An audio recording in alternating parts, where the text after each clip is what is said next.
हाँ बाल दोस्तों, વર્કશીટ નંબર 25 ચિત્ર જોઈને અડધું દેખાતું હોય તેની નીચે ખરું કરો. તો આ બધા ચિત્રો આપેલા છે, આકારો આપેલા છે, બરાબર. પહેલી લાઈનમાં ચોરસના આકાર છે. આમાં આપણે શું કરવાનું છે? જે ચિત્રમાં બરાબર અડધું ચિત્ર દેખાય એટલી લીટીઓ કરી હોય એમાં આપણે ખરાની નિશાની કરવાની છે. આ ચોરસ છે એમાં અડધા ભાગમાં લીટીઓ કરેલી છે ના, બરાબર, થોડીક જ લીટી કરી છે, બરાબર ને. બીજું જે ચોરસ છે એમાં અડધા ભાગમાં લીટીઓ કરી છે ના, અડધા કરતાં વધારે ભાગમાં લીટીઓ કરી છે, હે ને. આ પછીનું ચિત્ર છે એમાં એકદમ બરાબર અડધા ભાગમાં લીટીઓ કરી છે. હા, એકદમ બરાબર. જો અહીંથી તમે અડધો ભાગ કરીએ તો આ બાજુ અડધા ભાગમાં લીટીઓ કરેલી છે, અડધો ભાગ બાકી છે. તો આ ચિત્ર આપણને બરાબર અડધું ચિત્ર દેખાય છે. લીટી વગરનો જે ભાગ છે એ પણ અડધો છે અને લીટીવાળો પણ અડધો છે. તો અહીંયા આપણે ખરાની નિશાની કરવાની થાય છે. અને પછીનું જે ચિત્ર છે એમાં તો આખા ભાગમાં લીટીઓ કરેલી છે, તો એમાં બિલકુલ અડધો ભાગ બાકી રાખ્યો નથી. પડી ખબર? તો આ 4 ચિત્રોમાંથી કયા ચિત્રમાં આપણને અડધો ભાગ દેખાય છે? ફરી મને કહો તો. બરાબર, આ ભાગમાં આપણને અડધા ભાગમાં લીટીઓ દેખાય છે, અડધા ભાગમાં લીટીઓ દેખાતી નથી. તો અહીંયા આપણે ખરાની નિશાની કરીશું. ચલો બીજી લાઈન. તો અહીંયા જે લંબચોરસ આપેલા છે, જે આકાર છે એને કયો આકાર કહેવાય? હા, લંબચોરસ. તો જોઈએ આપણે. આ પહેલા લંબચોરસમાં અડધા ભાગમાં લીટીઓ છે નથી, તો અહીંયા આપણે નિશાની કરવાની નથી. આ ચિત્ર છે એમાં અડધા ભાગમાં લીટીઓ અને અડધો ભાગ કોરો દેખાય છે.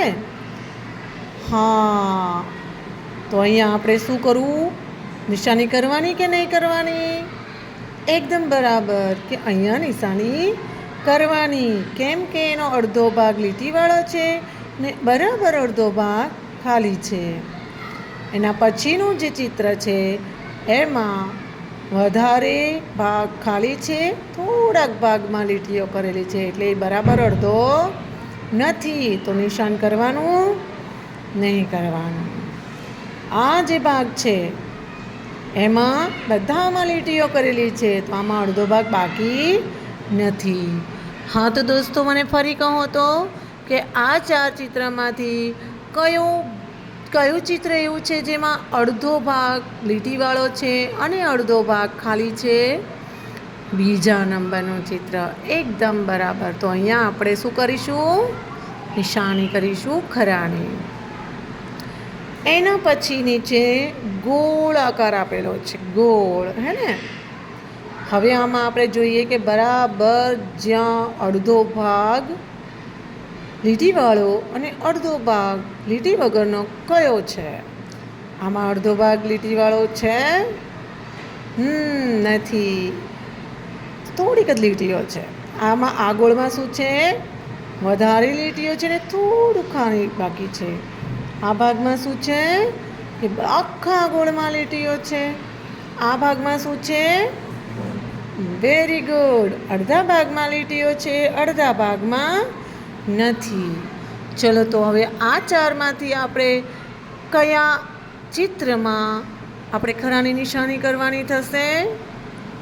આ હા, આમાં. ગુડ. એના પછીનું ચિત્ર છે ત્રિકોણ. આ જે આકાર છે બધા ત્રિકોણ છે, તો આ ત્રિકોણમાં કયા ત્રિકોણમાં બરાબર અડધો ભાગ છે આપણે ગોતી પાડવાનો છે. ચલો બાળકો, હવે હું તમને પ્રશ્ન કરું છું. આ ત્રિકોણમાં અડધા ભાગમાં લીટીઓ છે? ના. આ ભાગમાં આ ચિત્રમાં અડધા ભાગમાં લીટીઓ છે. Very good. હા, અડધા ભાગ લીટીવાળો છે, અડધો ભાગ કોરો છે. આમાં શું છે? વધારે ભાગમાં લીટીઓ છે, થોડો ભાગ કોરો છે. આમાં શું છે? આખા ત્રિકોણમાં લીટીઓ છે. ચલો તો હવે મને કહો કે આ ચારમાંથી આપણે કઈ જગ્યાએ ખરાની નિશાની કરવાની? Very good. બીજા નંબરમાં આપણે ખરાની નિશાની કરવાની છે. તો સમજાઈ ગયું તમને? ચલો આપણે આ પ્રવૃત્તિ કરી લઈએ.